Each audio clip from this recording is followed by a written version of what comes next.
할렐루야, 반갑습니다.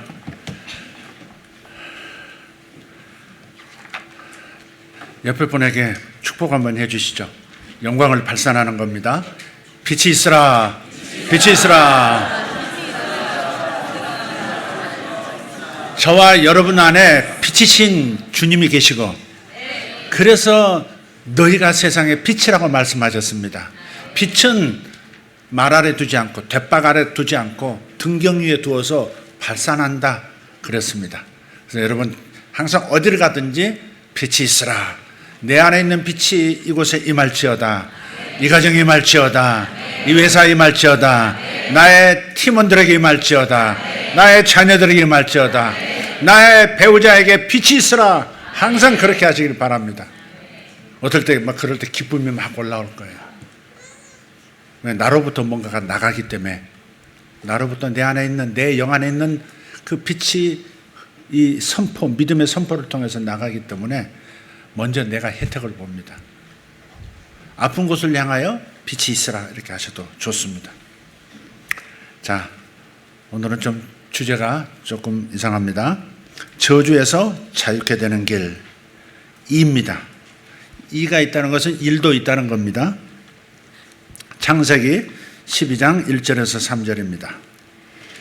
여호와께서 아브라함에게 이르시되 너는 너의 고향과 친척과 아비의 집을 떠나 내가 내게 보여줄 땅으로 가라.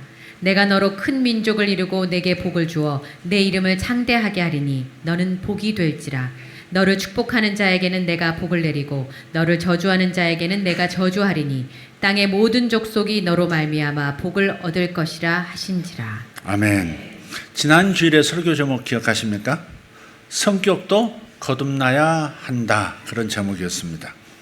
그리고 요 한 주간 지나는 동안에 수요일에 요셉은 축복의 머리가 되었다라는 제목의 말씀을 나눴고, 그리고 다시 금요일에 저주에서 자유케 되는 길 첫 번째 시간을 가졌습니다. 그래서 여러분이 먼저 부탁을 드린다면 이번 주 수요일 설교를 요셉이 축복의 머리가 되었다라는 이 설교, 그리고 또 금요일에 저주에서 자유케 되는 길 1을 먼저 좀 들으시면 좋겠습니다. 성경을 보면 축복과 저주가 나와요. 오늘 본문도 축복이라는 단어, 저주라는 단어가 등장을 해요. 아브라함을 부르시는 하나님의 말씀 가운데 축복과 저주라는 단어가 함께 나옵니다. 왜 함께 나오느냐, 이걸 여러분이 아셔야 합니다. 지난주 금요일에 나눴던 그 말씀을 조금 반복하는 부분이 서두에 있겠습니다. 축복의 궁극적인 근원이 하나님이십니다. 그렇지만 저주의 궁극적 근원 역시 하나님이시라는 사실을 기억하셔야 합니다. 축복도 하나님에게서, 저주도 하나님으로부터, 원천이 하나님이십니다. 축복은 뭐냐? 축복을 이렇게 간단하게 정리합니다. 초자연적 힘을 가진 말, 그게 축복입니다. 저주는 역시 초자연적인 힘을 가진 말입니다. 초자연적인 힘이라고 할 때는 우리가 늘상 경험할 수 있는 물리적, 자연적인 힘을 훨씬 능가하는, 가히 상상하기 어려운 초자연적 수준의 어떤 파워가 있다는 거죠. 그래서 이 초자연적인 힘을 가진 말이 바로 축복이고, 초자연적인 힘을 가진 말이 또한 저주입니다. 강력하다는 뜻입니다. 하나님께서 아브라함을 부르시는 그 부르심에는 7단계의 언표가 나타나고 있는데, 그중 6번째 단계는, 6단계는 하나님의 축복의 약속이고요. 그 나머지 하나는 엄숙한 하나님의 경고입니다.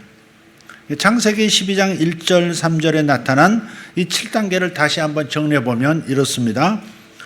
내가 너로 큰 민족을 이루고, 두 번째, 내게 복을 주어, 세 번째, 내 이름을 창대케 하리니, 네 번째, 너는 복의 근원이 될지라, 다섯 번째, 너를 축복하는 자에게는 내가 복을 내리고, 일곱 번째, 땅의 모든 족속이 너를 인하여 복을 얻을 것이니라.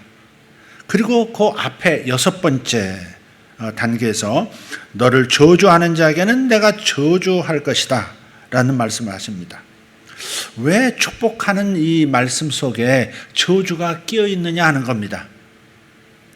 전체적으로 보면 아브라함을 부르시면서 아브라함을 복 주시는 말씀이에요. 자, 하나님께서 어떤 사람을 불러서 특별한 임무를 맡기실 때 그 사람은 하나님을 대적하는 사탄의 공격 대상이 됩니다. 그래서 하나님께서는 그 사람을 보호하는 말씀을 붙여주시는 거예요. 그래서 너를 저주하는 자에게는 내가 저주하겠다 이 말씀을 하시는 겁니다. 그것이 6번째 저주입니다. 아브라함을 저주하는 모든 사람에게 저주를 내리겠다. 근데 이것은 아브라함만이 아니라 아브라함의 자손들, 후손들 모두에게 해당되는 말씀입니다. 증거가 있습니다. 그래서 나중에 창세기 27장 29절에서 이삭이 아들 야곱을 축복할 때, 이삭의 아버지가 아브라함이죠. 아브라함의 아들이 이삭이에요. 이삭의 또 아들이 야곱입니다. 그러니까 이삭이 야곱을 축복할 때도 이삭은 야곱을 보호하는 말을 붙입니다. 축복하면서 보호하는 말을 붙여요. 그게 뭐예요? 너를 저주하는 자는 저주를 받을 것이다 하는 겁니다. 이것을 볼 때 하나님께서 원래 아브라함에게 선언한 축복과 저주는 아브라함뿐만 아니라 아브라함의 자녀, 그리고 그들의 자녀의 자녀, 후손 대대로까지 확대 포함된 거예요. 따라서 우리는 아브라함에게 말씀하신 이 부분을 모든 유대인과 이스라엘 국가 전체까지 해당된다 하는 이 사실을 이해하셔야 합니다. 이건 아브라함에게만 하신 말씀이 아니에요. 너를 축복하는 자를 축복하고 너를 저주하는 자를 저주하겠다라고 하신 이 약속의 말씀은 아브라함만이 아니라 지금까지 현재 유대인과 이스라엘 국가를 향한 선포라는 것을 기억하고 계셔야 한다 이 말이에요. 하나님은 사탄이 아브라함과 그 자손을 저주하거나 박해하는 것을 불가능하도록 만들지는 않았지만 만약 저주하는 경우가 생길 경우에 무서운 결과가 뒤따르도록 조치해 놓았음을 주시하셔야 합니다. 따라서 요즘 전 세계에 일어나고 있는 반유대주의를 조심해야 합니다. 성경에 의하면 반유대주의는 하나님의 저주를 부릅니다. 반유대주의는 하나님의 저주를 부릅니다. 지난 2시간에 걸쳐서 나누었던 이 축복과 저주는 우리 각자의 삶에 영향을 미치는 보이지 않는 영적 세계의 장치입니다. 그리고 축복과 저주가 작동하고 있는 이 영적인 세계의 결정적인 변수가 뭐냐? 그건 권위입니다. 권위, authority, 권위입니다.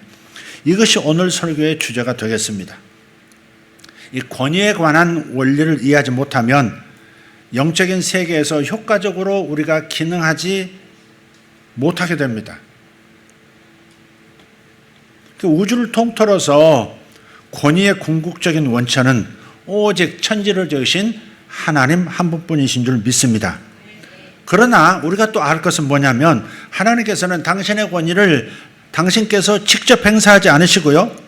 당신께서 선택하신 사람에게 위임을 하세요. 직접 하시는 거예요. 행사하시는 것이 아니라 위임을 하세요. 선택하신 그 사람이 하나님을 대신해서 행사하는 권위는 축복과 저주를 내리는 그 능력을 포함하는 권위입니다. 하나님께서 위임하신 권위 안에는 축복도 내릴 수 있고 저주도 내릴 수 있는 그 능력이 포함되어 있다는 것을 우리가 알아야 한다는 겁니다. 20세기 내내 전 세계적으로 권위에 대한 반란이 일어나는 것을 보아왔어요. 가정에서, 학교에서, 세상 한복판에서 권위를 무시하고 권위에 대한 반란의 수준의 역사가 시대 사조가 된 것을 우리는 한 세기 내내 봤단 말이에요. 그렇지만 권위의 원리는 여전히 중력의 법칙처럼 확실하게 작용하고 있습니다. 하나님을 대표한 몇 사람의 예가 이 원리를 입증해 줄 겁니다. 이스라엘 백성이 기적적으로 여리고성을 정복했을 때 그 여리고성 정복의 리더였던 여호수아는 성령의 감동을 따라서 누구든지 그 여리고성을 다시 건축하는 사람이 있다면 저주가 내릴 것이다라고 저주를 선포합니다. 여호수아서 6장 26절에 있습니다. 여호수아가 그때에 맹세하게 하여 이르되 누구든지 일어나서 이 여리고성을 건축하는 자는 여호와 앞에서 저주를 받을 것이라. 그 기초를 쌓을 때에 그의 맏아들을 잃을 것이요 그 문을 세울 때에 그의 막내 아들을 잃으리라 하였더라. 심각한 저주죠. 심각한 저주죠. 이때가 기원전 BC 1300년이었어요. 여리고성이 무너지고 이 저주가 선포된 게 지금부터 약 3300년 전이라고요. 열왕기상 16장 34절을 읽어보면 그 여호수아가 저주를 선포했던 약 500년 뒤의 시간이 되겠습니다. 베델 사람 히엘이라고 하는 이가 여리고성을 다시 건축하다가 두 아들을 잃습니다. 무슨 병에 걸렸는지도 모르면서 히엘의 두 아들은 그냥 죽고 맙니다. 열왕기상 16장 34절입니다. 그 시대에 베델 사람 히엘이 여리고를 건축하였는데 그가 그 터를 쌓을 때에 맏아들 아비람을 잃었고 그 성문을 세울 때에 막내 아들 스굽을 잃었으니 여호와께서 눈의 아들 여호수아를 통하여 하신 말씀과 같이 되었더라. 아멘. 시대는 변하고 풀은 마르고 꽃은 시들지만 하나님의 말씀은 영원합니다. 하나님의 감동으로 선포한 이 말씀들이 500년이 지났는데 그대로 저주의 형태로 나타납니다. 어쩌면 우리도 수백 년 전에 발생했던 어떤 일로 말미암은 그 저주와 지금 씨름하고 있는지도 모릅니다. 또 다른 예가 있습니다. 이스라엘의 초대왕 사울 그리고 그의 아들 요나단이 한 전쟁에서 같은 전쟁에서 사망합니다. 사울과 요나단이 죽은 후에 다윗이 슬퍼하면서 부른 예언적 노래가 사무엘 하서 1장 21절에 있습니다. 길보아 산들아 너희 위에 이슬과 비가 내리지 아니하며 재물 낼 밭도 없을지어다. 거기서 두 용사의 방패가 버림바 됨이니라. 곧 사울의 방패가 기름 부음을 받지 아니함 같이 됨이로다. 아멘. 다윗은 어떤 사람들에게는 무서운 저주를 내리는 사람이었습니다. 그러나 이것도 하나님의 사람이 하는 일의 일부라는 사실을 기억해야 합니다. 다윗의 입에서 3000년 전에 이 말이 나왔지만 지금도 길보아 산을 가보면 거기에는 쓸모 있는 식물이 자라질 않습니다. 이스라엘 정부가 부지런히 식목 사업을 해도 길보아 산은 이상하게도 아무것도 자라질 않습니다. 그 이유는 다윗이 3000년 전에 한 말 때문에 그렇습니다. 길보아 산들아 너희 위에 이슬과 비가 내리지 아니하며 재물을 낼 밭도 없게 될 것이다. 가족 관계에서 권위를 갖는 사람도 있습니다.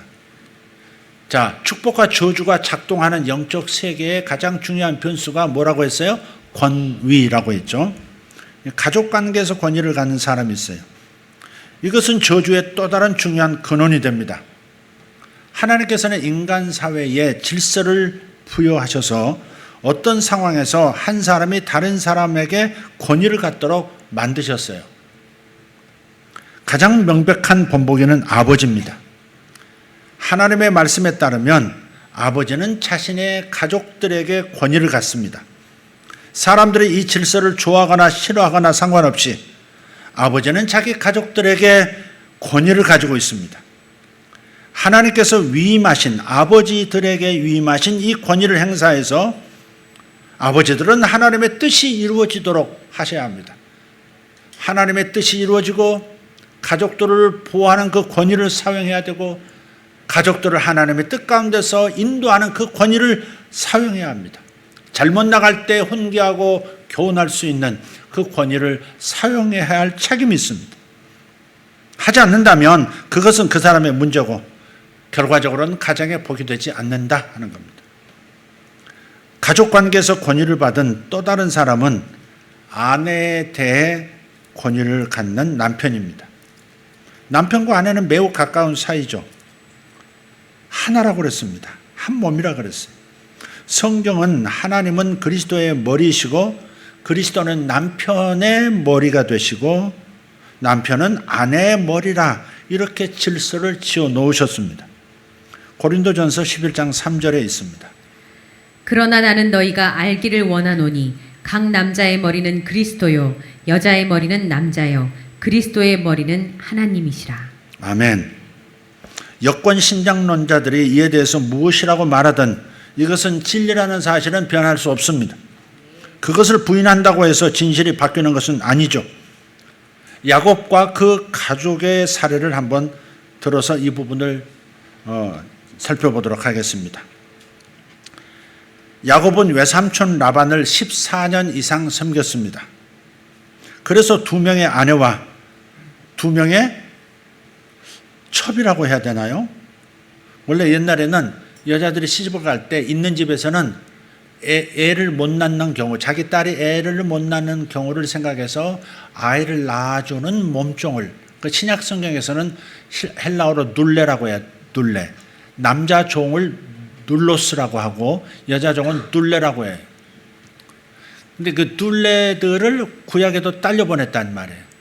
그 몸종들이 애를 쉽게 못 낳으니까 그 몸종들을 이렇게, 몸종들이 아니라 당사자들이 애를 못 낳으니까 자기 몸종을 또 야곱에게 밀어 넣어서 자녀들을 더 많이 생산하죠.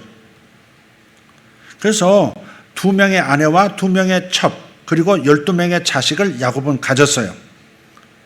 그 후에 야곱은 하나님께서 약속하신 그 땅으로 다시 돌아가기로 결심을 합니다. 야곱은 라반이 자기 아내들을 도로 뺏어갈까 봐 두려워서 몰래 밤중에 떠납니다. 야곱의 2 아내는 원래 라반의 딸이잖아요. 레아와 라헬, 라반의 딸이에요. 그들이 도망갈 때 야곱의 둘째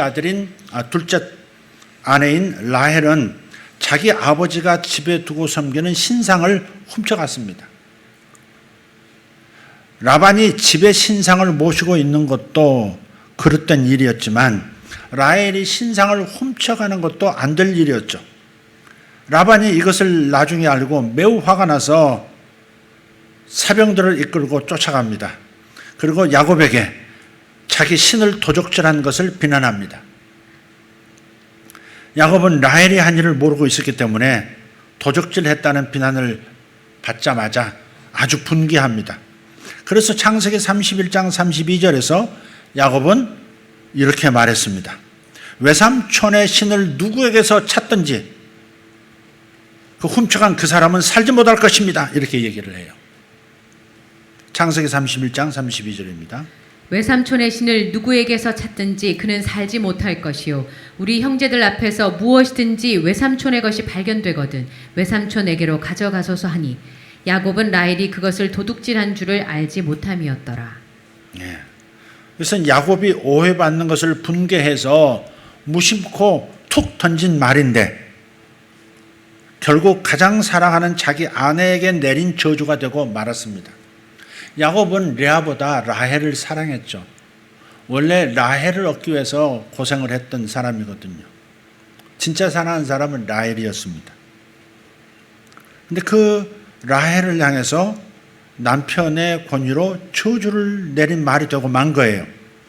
그러니까 슬프게도 이것은 빈말이 아니라 남편으로서 갖는 권유가 담긴 말이 되었다는 것입니다. 자기 아내의 운명을 결정짓는 말을 야곱이 한 거예요.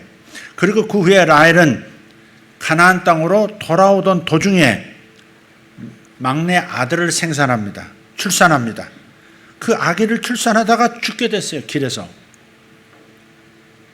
그러니까 우리는 위임받은 권위자의 말 문제를 심각하게 생각하지 않을 수가 없는 거죠.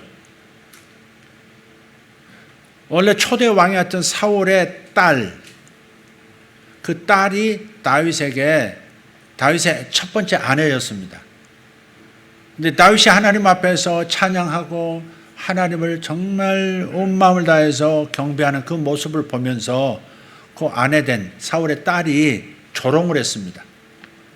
그러자 다윗이 하나님께 예배하는 자신을 조롱하는 것을 보고 아내이지만 그냥 입에서 나온 대로 선포해 버립니다. 다시는 너는 애를 생산하지 못할 거야. 아기를 낳을 수 없을 거야. 이렇게 자기 아내에게 선포해 버립니다. 그리고 애가 생기질 않습니다. 물론 아이가 생기지 않는 것이 전부 저주에 가는 이유는 아닙니다. 그래서 위임받은 권위자의 말 문제를 우리 각자는 심각하게 생각해야 한다. 시대가 바뀌고 사조가 바뀌고 세상 풍조가 아무리 바뀌어도 하나님의 말씀은 영원히 선다니까요. 영원합니다. 진리는 변하지 않습니다. 왜 진리라고 하는데요? 변하지 않기 때문에 진리라고 하는 거예요. 1 더하기 1은요 2죠. 이건 인도에서 계산해도 2고요.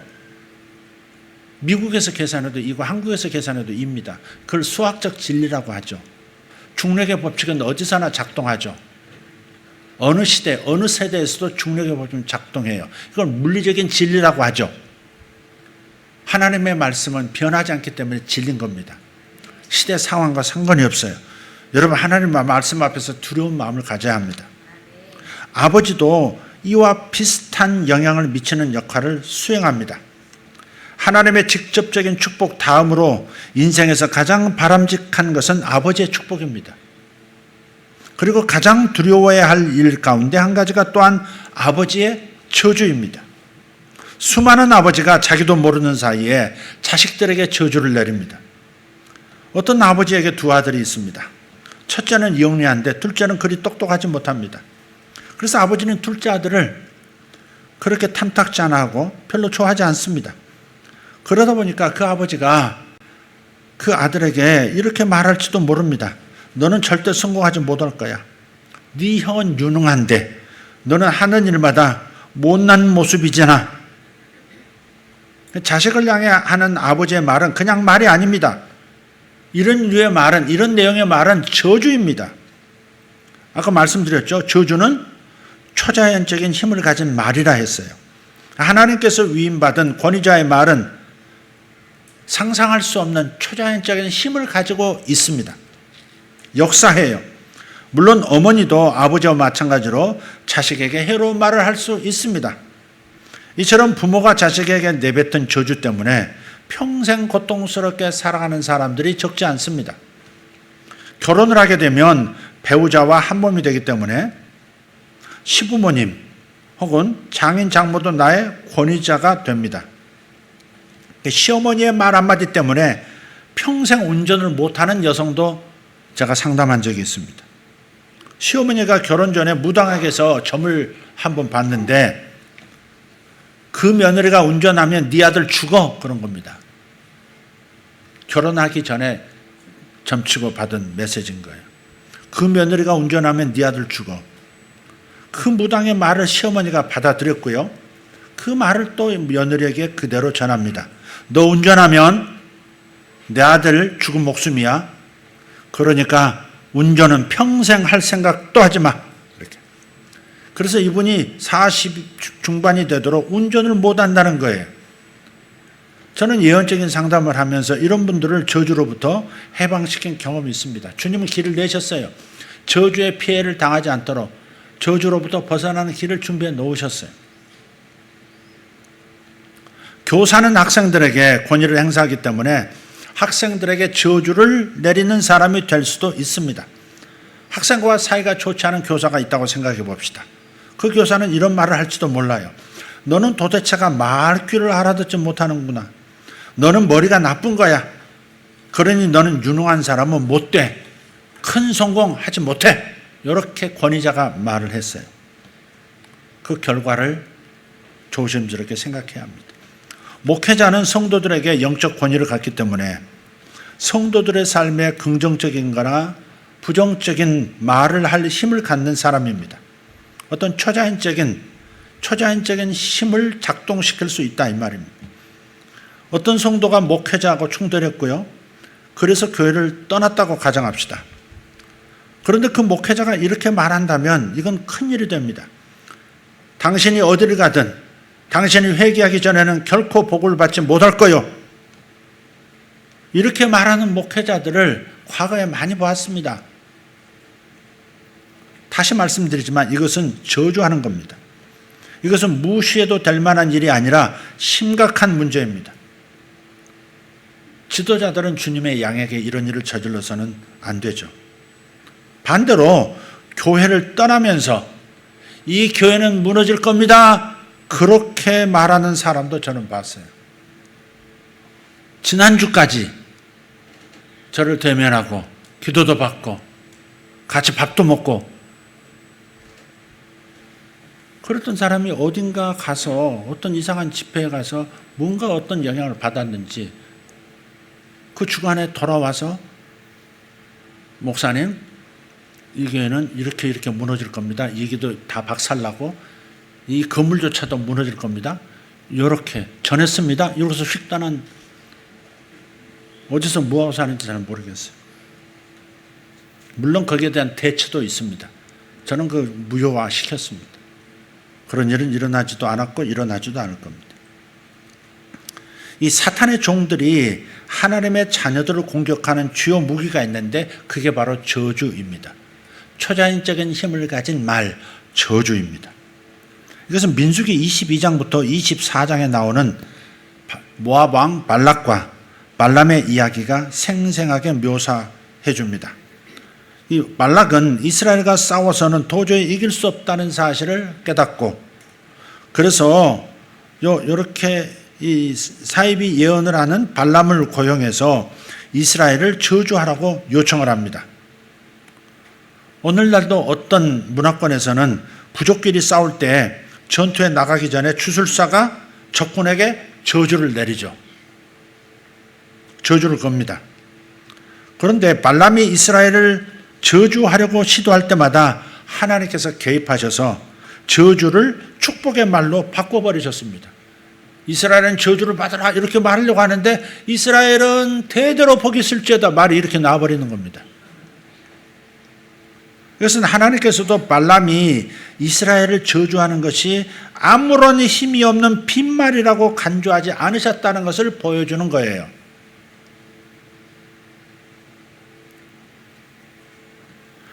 하나님께서는 발람의 저주가 이스라엘에게 심각한 위협이 될 수 있음을 아셨기 때문에 발락과 발람의 의도를 좌절시키기 위해서 직접 개입을 하신 거죠.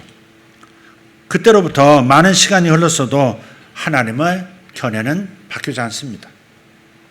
하나님은 사탄의 종들이 하나님의 자녀들을 향해 저주하는 것을 무시하거나 과소평가하지 않으십니다. 오히려 하나님께서는 더 월등한 능력으로 자기 자녀들을 무장시키는 분이십니다. 아멘. 여러분이 그 무장을 가지고 있어야 하는 거죠. 의의 흉배, 진리의 허리띠, 구원의 투구, 믿음의 방패, 성령의 검, 곧 하나님의 말씀을 가지셔야 합니다. 평안의 띠로 매는 신발도 신으셔야 합니다. 그리고요, 스스로에게 자신이 내리는 저주도 있습니다. 살아봐도 소용이 없어. 차라리 죽는 게 낫지. 이런 말은 정말 죽음의 영을 부르는 초대장이 됩니다. 마태복음 27장 24절 25절을 보면 스스로에게 내리는 저주가 얼마나 비극적인 영향을 끼치는지 알려줍니다. 그리고 그 영향을 얼마나 오랜 세월을 두고 대를 이어서 역사하는지를 보여줘요. 이 구절은 로마의 빌라도 총독이 예수님을 재판하는 장면에서 나온 말입니다. 마태복음 27장 24절 25절 빌라도가 아무 성과도 없이 도리어 밀란이 나려는 것을 보고 물을 가져다가 무리 앞에서 손을 씻으며 이르되 이 사람의 피에 대하여 나는 무죄하니 너희가 당하라. 백성이 다 대답하여 이르되 그 피를 우리와 우리 자손에게 돌릴지어다 하거늘. 그 피를, 예수의 피를 우리와 우리 자손에게 돌릴지어다. 이스라엘 백성들이 이 대답을 한 후 약 30년이 지났습니다. 그때가 AD 70년이에요. 로마의 대병력에 의해서 멸망을 당합니다. 당시 로마의 침공을 전후로 예루살렘에서만 약 100만 명이 죽었습니다.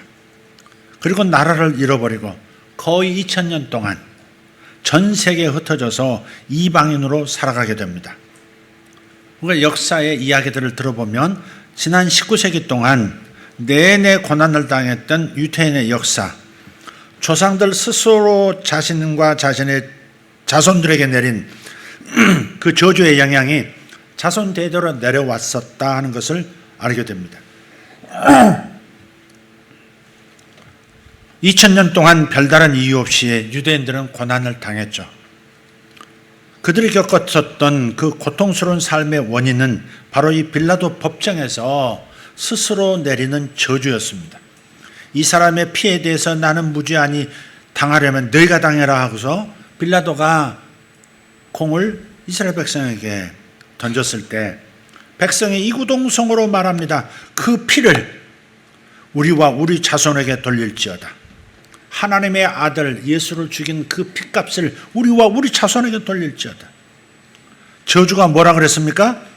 초자연적인 힘을 가진 말이라 그랬어요. 오늘 저주에서 자유케 되는 길을 밝히려고 두 번째 설교를 준비했는데 또 준비하다 보니까 좀 더 저주의 원인에 관한 성경 말씀들을 살펴볼 필요가 있다고 생각해서 한 번 더 나누고 다음 시간에 결론을 내리도록 하겠습니다. 아마 수요일이 될 것 같습니다. 저주의 7가지 표식이 무엇이고 또 이러한 저주에서 어떻게 우리가 자유케 될 수 있을까? 이것을 이 주제 2가지를 동시에 설교하도록 하겠습니다. 우리 주님은 저주를 피하고 도리어 축복받을 길을 예비해 놓으신 줄 믿습니다. 그러니 우선 다시 말씀드리거니와 지난주 수요일과 금요일 설교부터 다시 들으십시오. 하나는 축복에 관한 설교고 하나는 저주에 관한 설교입니다. 여러분의 삶에 저주가 역사하고 있다면 그 역사가 끊어지는 일도 일어날 것입니다. 저주의 뿌리가 끊어지면 축복이 역사하기 시작합니다.